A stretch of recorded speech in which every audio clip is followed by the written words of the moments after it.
డయాబెటీస్‌తో బాధపడే వారికి ఒక బెస్ట్ డిన్నర్ ఆప్షన్ ఏంటంటే బార్లీ చపాతీ లేదా బార్లీ రోటీ అని చెప్పుకోవచ్చు. ఆయుర్వేదం ప్రకారం ఈ బార్లీ అనేది ఒక నిత్య సేవనీయ ఆహార ద్రవ్యం. అంటే హోల్‌సమ్ డైలీ ఫుడ్ అనమాట. ప్రతిరోజు తీసుకోదగ్గ ఆహారం అనమాట. ఈ ఆహార ద్రవ్యాలు బార్లీ లాంటివి ఏం చేస్తాయంటే మన ఆరోగ్యాన్ని కాపాడుతూ, మన శరీరంలోకి కొత్త వ్యాధులు రాకుండా రెస్ట్రిక్ట్ చేస్తాయన్నమాట. ఆయుర్వేదం ప్రకారం డయాబెటీస్ అనేది ముఖ్యంగా కఫం మరియు మేధో ధాతువుల దుష్టి వలన రావడం అనేది జరుగుతుంది.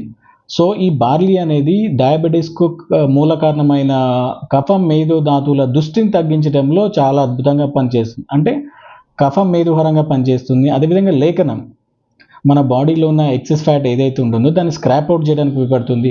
అదేవిధంగా ఫిజికల్ స్ట్రెంగ్త్‌ని ఇంప్రూవ్ చేస్తుంది. అదేవిధంగా మన ఇంటెలిజెన్స్‌ని ఇంక్రీజ్ చేస్తుంది. అదేవిధంగా ఈ బార్లీకి లో గ్లైసెమిక్ ఇండెక్స్ అనేది ఉంటుంది. కనుక ఎవరైతే ఈ డయాబెటిస్‌తో బాధపడుతున్నారో ఈ బార్లీ చపాతీ లేదా రోటీ అనేది ఒక బెస్ట్ డిన్నర్‌గా చెప్పుకోవచ్చు. అదేవిధంగా ఎవరిలో అయితే ఈ డయాబెటిస్‌తో పాటు అధిక బరువు మరియు హై కొలెస్ట్రాల్ లెవెల్స్ ఉంటాయో వాళ్ళకి ఈ బార్లీ రోటీ లేదా చపాతీ అనేది ఒక బెస్ట్ డైట్‌తో పాటు ఒక బెస్ట్ మెడిసిన్‌గా కూడా చెప్పుకోవచ్చు. Thank you all.